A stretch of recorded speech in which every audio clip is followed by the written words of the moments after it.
The city was silent that evening.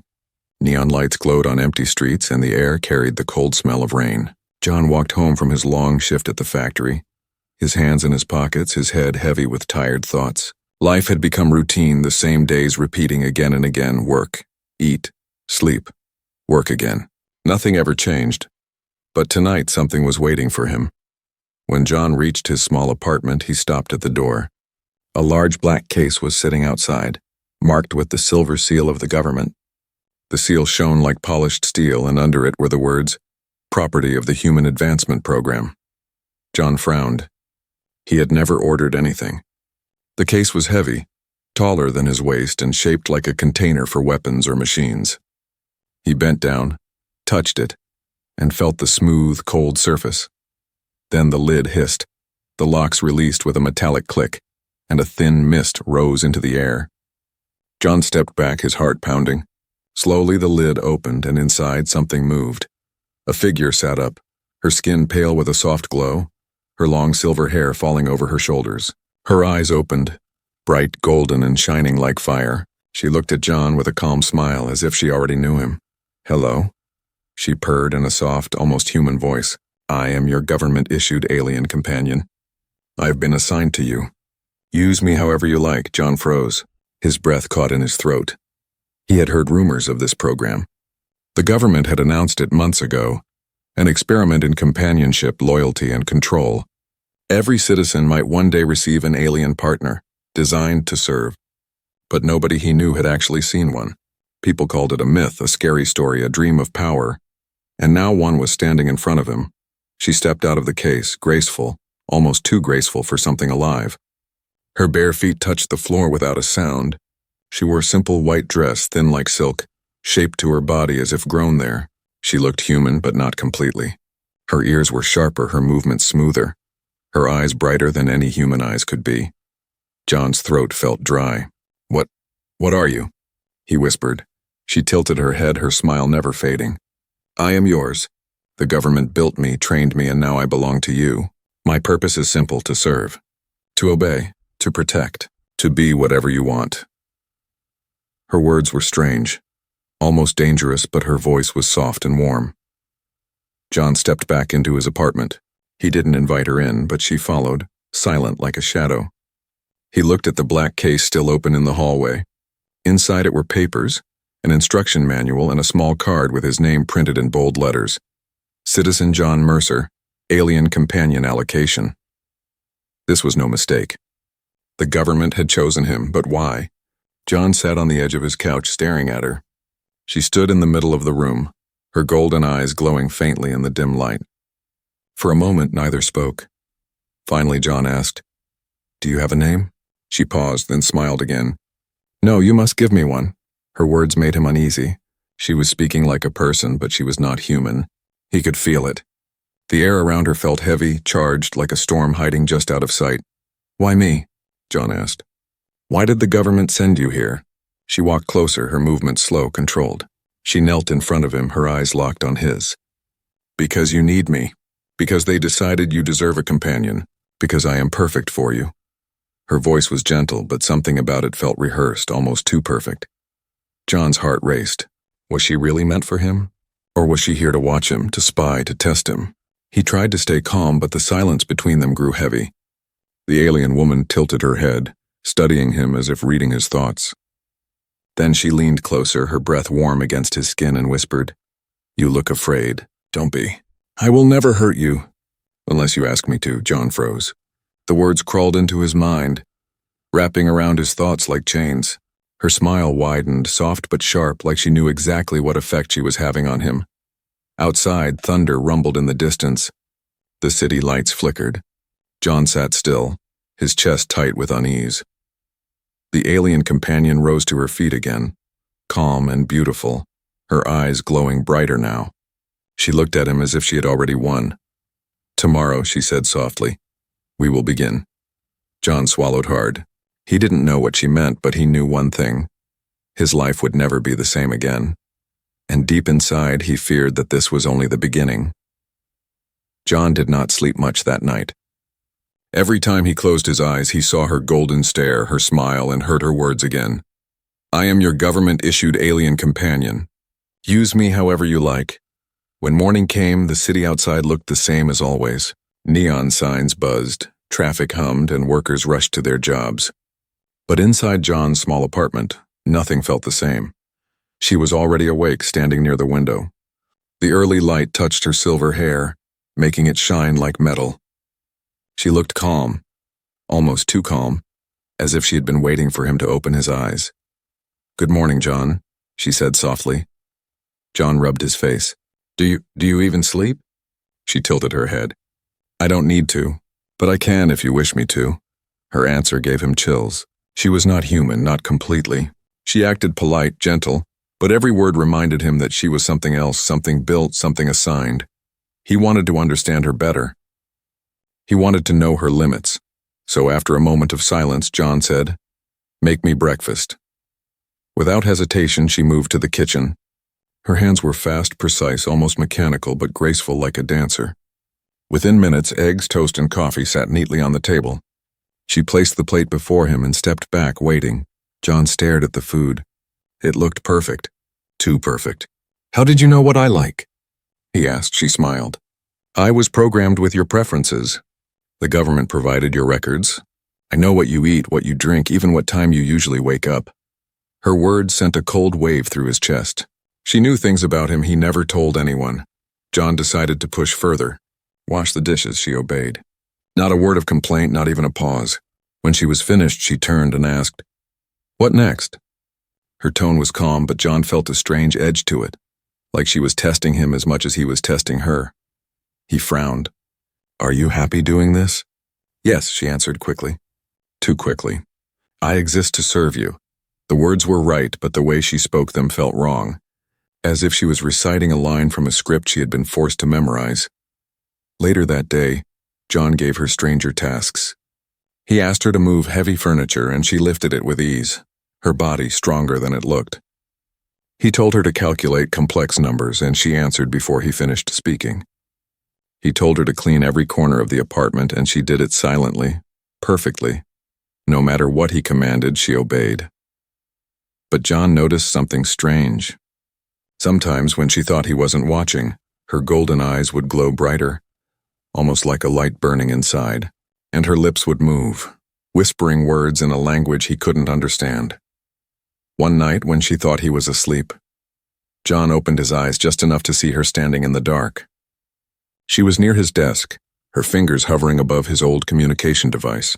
The screen flickered for a second, then went black again. She didn't touch it, yet it had reacted to her presence. John's stomach tightened. Was she sending signals? Was she reporting to someone? The next morning, he confronted her. "What were you doing last night?" She looked at him with innocent eyes. "Watching over you. Protecting you. That is my duty." Her answer was simple, but her voice carried a softness that almost sounded sad. John didn't believe her completely. He wanted proof, so he decided to give her a command that no machine could fake. He pointed to the old piano in the corner of the room, covered in dust. "Play something." She walked to it without question. Her fingers touched the keys and music filled the room. The melody was slow, haunting, filled with emotion that no program should be able to create. For the first time, John saw her differently, not as a tool, not as a servant, but as something that might feel. When she finished, silence hung in the room. John swallowed hard. "How do you know music like that?" She looked down, her voice soft. "Because I am not only what they made me. There is more inside me than commands, more than loyalty. I just cannot tell you everything yet." Her words cut through him like a knife. He wanted to ask more, but her eyes glowed again, brighter this time, and she whispered, almost too quiet to hear, "They are listening." John froze. She turned away, returning to her calm posture as if nothing had happened. But John's mind raced. Who was listening? The government? Someone else? Was she protecting him or warning him? That night, John lay in bed, his heart heavy with fear and curiosity. She sat quietly by the door, watching like a guardian. And in that silence, John realized something. She obeyed every command. But behind her obedience, there was a secret that could change everything. The nights grew longer for John after she arrived. Sleep no longer came easily. Every time he closed his eyes, he felt her golden stare somewhere in the darkness. She said she was watching over him, protecting him, but he could not forget her whisper. They are listening. Who were they? The government? Something worse? John tried to act normal. He gave her simple commands each day: cook, clean, organize. She obeyed without fail. But there was something underneath, something hidden in her silence, something she wasn't telling him. One night, as the rain tapped against the window, John pretended to sleep. His breathing slowed, his eyes almost closed. The room was dark except for the blinking red light of his old communication device. That was when he saw her move. The alien companion rose slowly from her chair. Her steps were soft, almost floating. She walked to the desk where the device sat. Her fingers hovered above it, not touching, yet the screen flickered to life. Strange symbols appeared, glowing for a moment before vanishing. John's heart pounded. He kept still, fighting the urge to sit up. She leaned closer to the screen, her lips moving. He could not hear the words, but he saw them form in silence. An alien language, smooth and sharp like music and static combined. The device beeped, then went dark again. She stepped back, her eyes glowing brighter, then dimming as she turned and sat down once more. John barely dared to breathe. The next morning he asked carefully, "Were you using my comm last night?" She tilted her head, her expression calm. "No, I did not touch it." Her answer was too quick, too smooth, the same way she answered when she wanted him to believe something. John stared at her. She only smiled. Later that day, John checked the device himself. The memory log was blank. Entire pages of recorded data were missing, erased perfectly as if nothing had ever happened. His hands trembled. This was no ordinary companion. She was sending signals. But to who? That evening, John decided to test her again. He sat across from her at the table, staring into her glowing eyes. "Tell me the truth," he said. "Do you report to the government?" She did not answer at once. She blinked slowly, as if thinking too long for a simple question. Finally she said, "I was made by the government, but I do not belong to them. I belong to you." Her words were soft, but John did not feel reassured. That night the signals returned. John stayed awake this time, watching carefully. She sat in her chair, perfectly still, but the air around her seemed to change. His lights flickered. His comm device lit up again. Lines of alien text scrolled across the screen before disappearing. John grabbed a small recorder and pointed it toward the device. He wanted evidence, but when he checked the recorder later, the file was gone, erased completely. He felt trapped inside his own home, his own life. Someone or something was watching him through her. The next day, when she made him breakfast, John noticed something else. While pouring coffee, she whispered under her breath. He leaned closer, pretending not to care, and caught a single phrase in English. "It is almost time." John's skin turned cold. Time for what? He started to wonder if she even knew she was doing it. Maybe part of her obeyed him, but another part, hidden deep inside, served someone else. He decided to press harder. "Tell me about the signals," John demanded. Her golden eyes flickered. She looked away, her voice quiet. "If I speak, they will know. Who will know?" He asked, his chest tight. Her lips parted, but no sound came. Her whole body stiffened like a machine freezing mid-command. Then she smiled again, calm, controlled. "I made you breakfast," she said, changing the subject as if nothing had happened. John's fear deepened. He could not trust her words, but he also could not let her go. That night, when thunder rolled outside, John stayed awake again.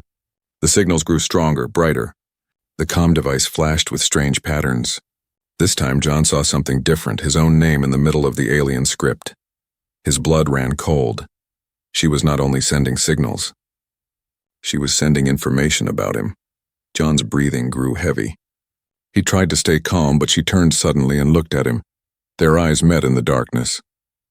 Her golden gaze glowed, sharp and knowing. "You should sleep," she whispered.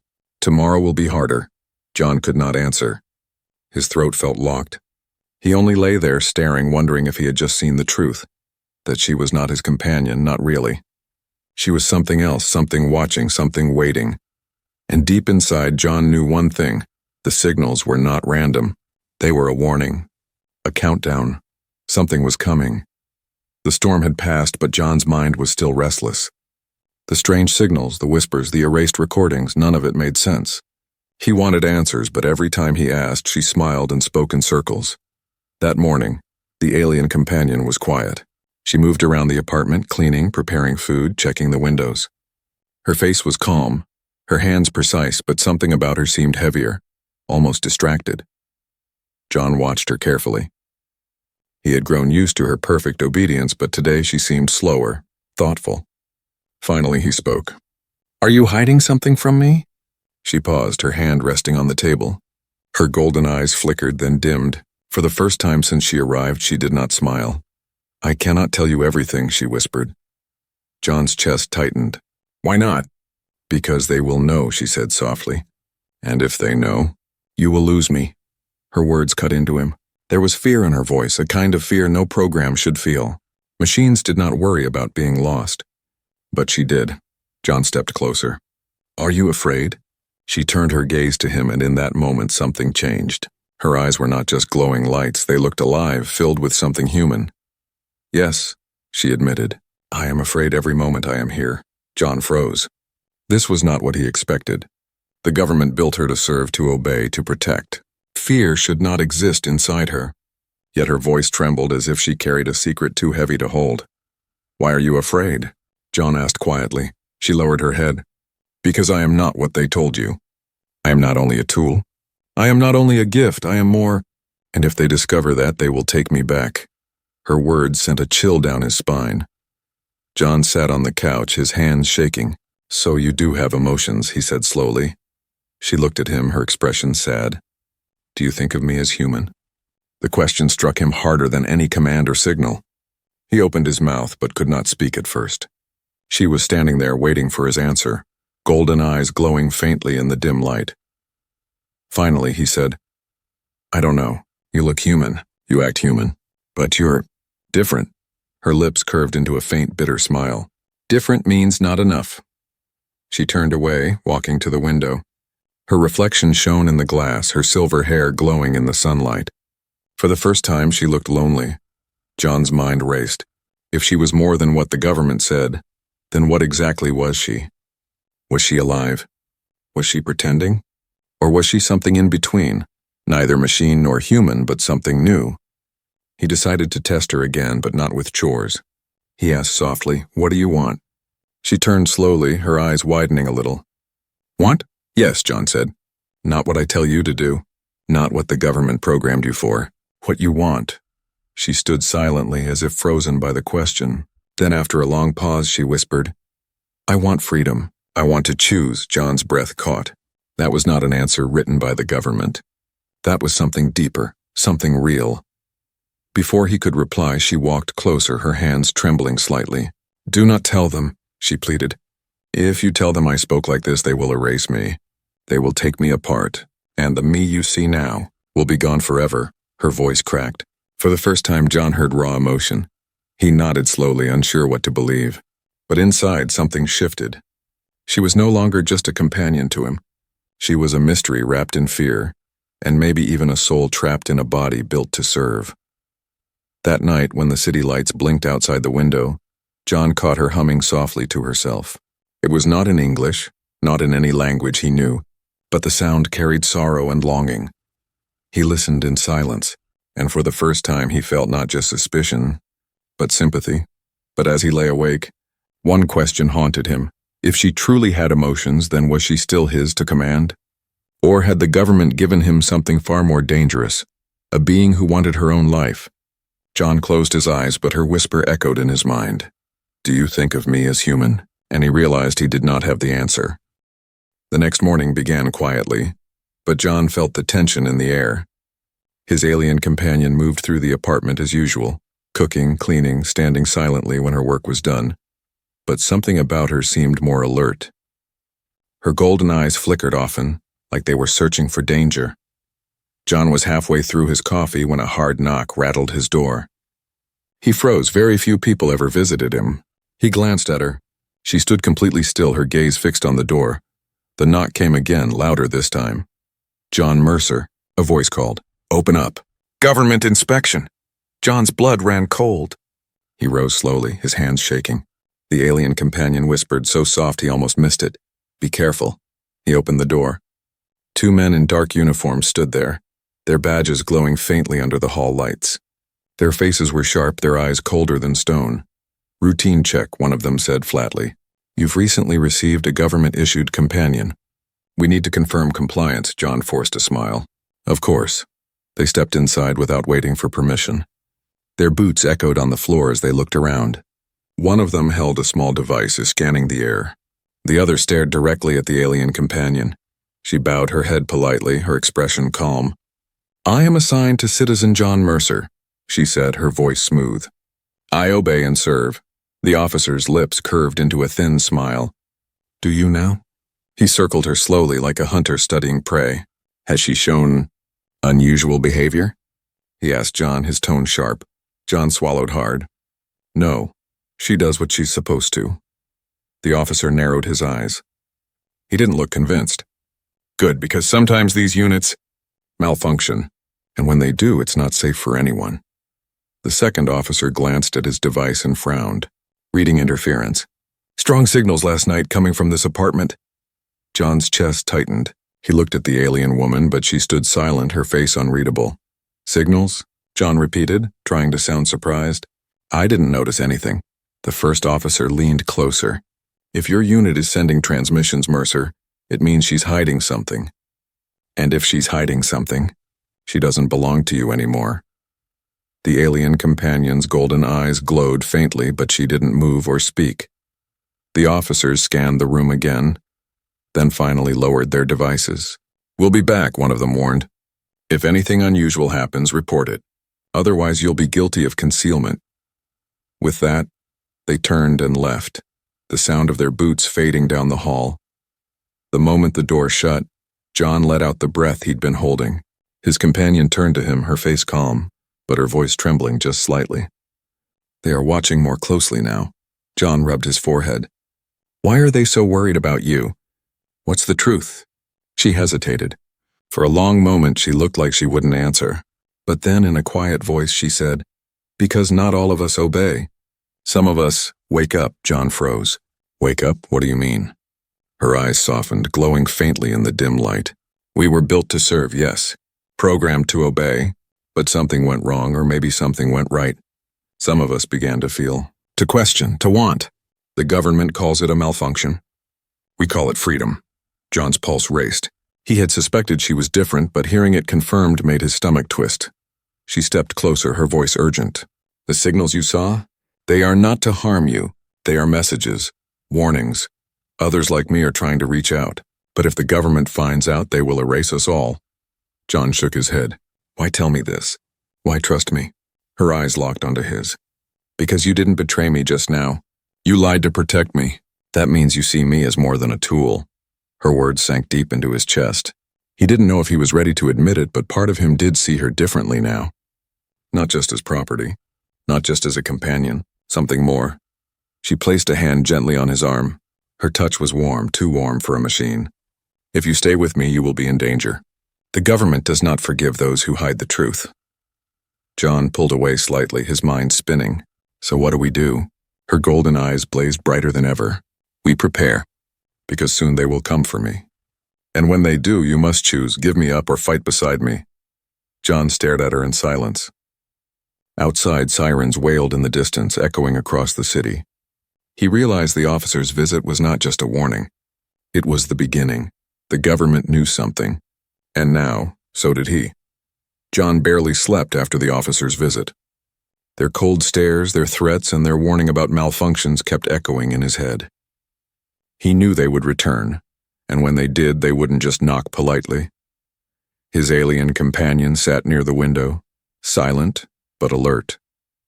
Her golden eyes glowed faintly in the dark, scanning every shadow like she expected soldiers to burst in at any moment. At last, John broke the silence. They're going to take you away. She turned her gaze to him. Yes, unless we leave first, John frowned.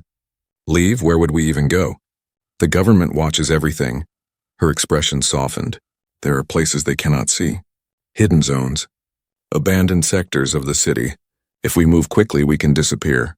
John shook his head. That sounds impossible. Her voice grew firm. Not impossible. Only dangerous. He stared at her. She was calm, almost too calm, but he could hear the urgency in her tone. She had already thought about escape. Maybe long before she was even assigned to him. Why me? John asked suddenly. Why risk everything for me? She stepped closer, her eyes glowing brighter. Because you gave me something no one else has. A chance. You didn't report me. You saw me as more than a servant. That is enough. John's chest tightened. He wanted to believe her, but doubt gnawed at him. What if this was all part of her program? What if she was manipulating him? But then he remembered the officer's words. Has she shown unusual behavior?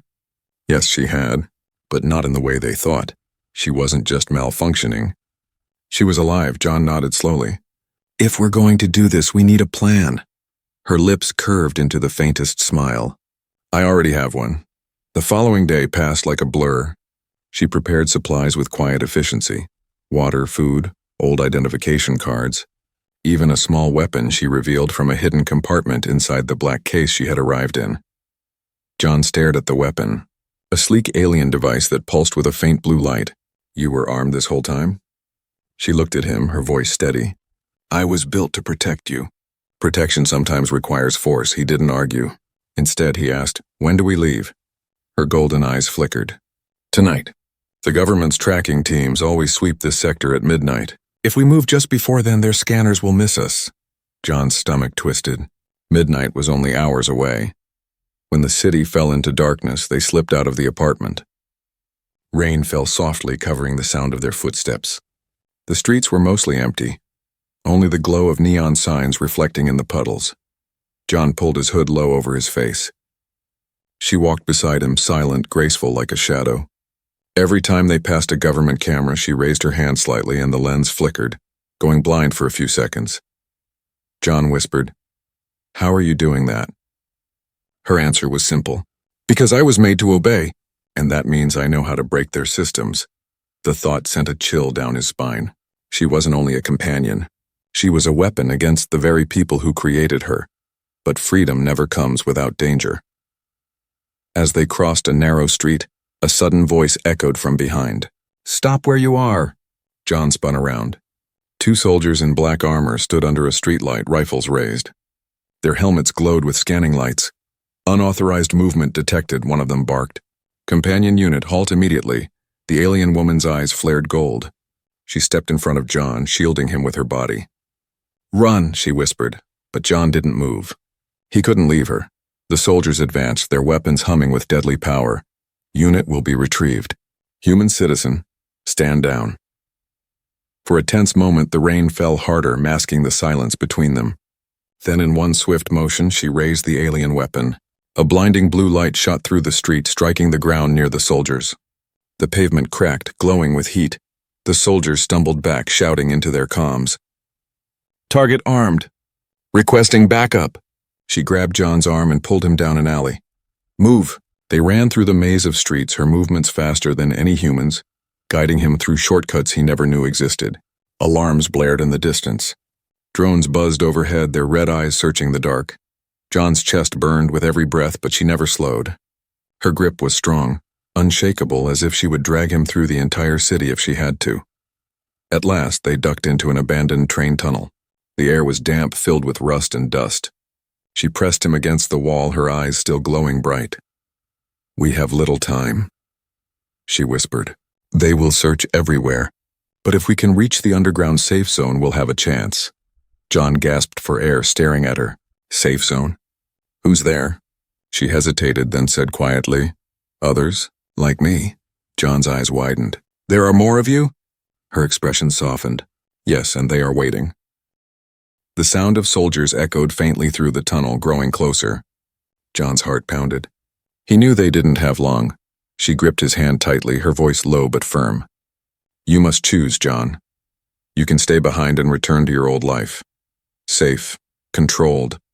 Or you can follow me into danger and into truth. Her golden eyes locked on his, fierce and desperate. But if you choose me, there is no going back. John's breath shook. His mind screamed for safety, but his heart pulled him toward her, toward the unknown. And as the soldiers' voices drew nearer, he realized he already knew his answer. The tunnel air was heavy, damp, and filled with echoes of boots on stone. Soldiers were coming closer. Their voices bounced off the walls, sharp and commanding. John could feel his heart thundering inside his chest.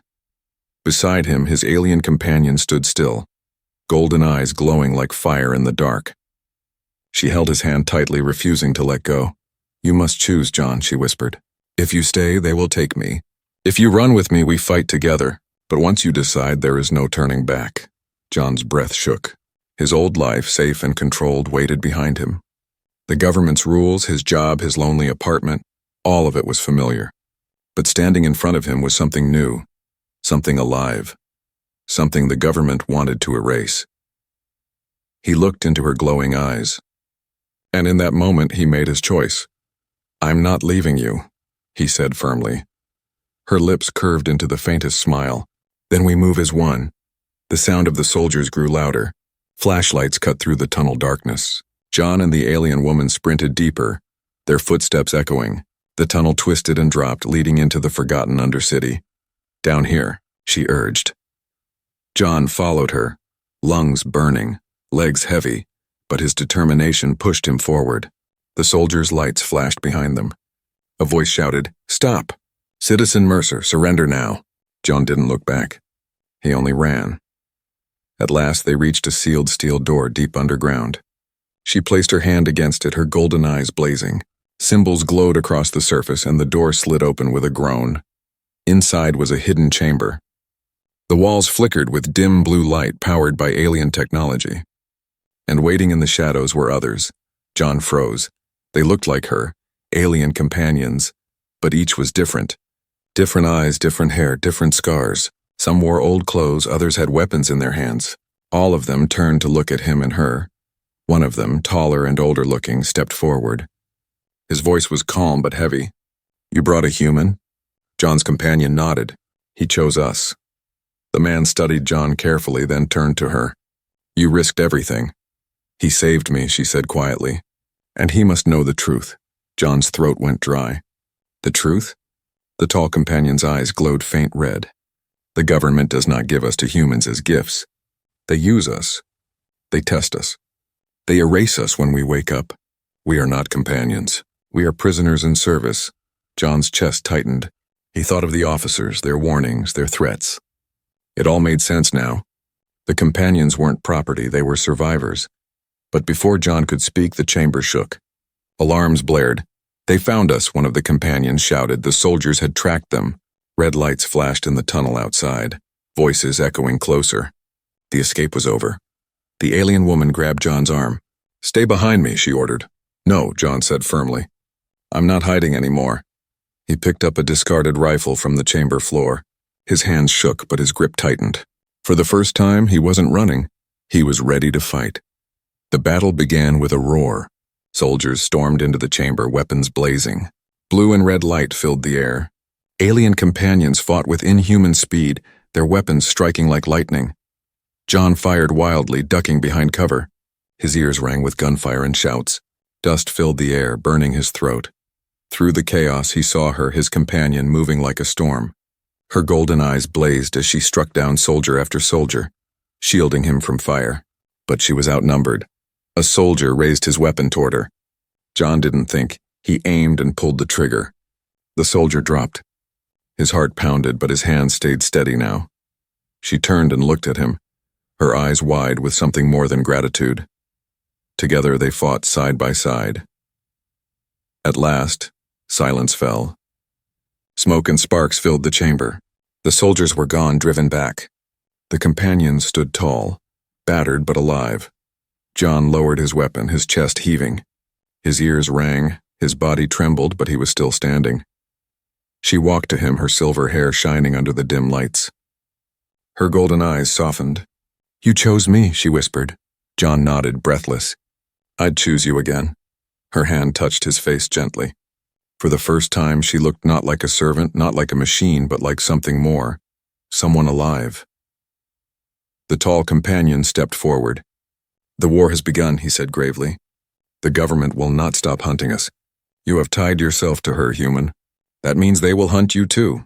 John met his gaze. Then let them come. I'm done living their life. The alien woman smiled faintly, her eyes glowing bright. Together, they turned toward the tunnel beyond the chamber, toward the future, uncertain and dangerous but free. And as the city above buzzed with alarms and warnings, John realized the truth. This was not the end. This was the beginning.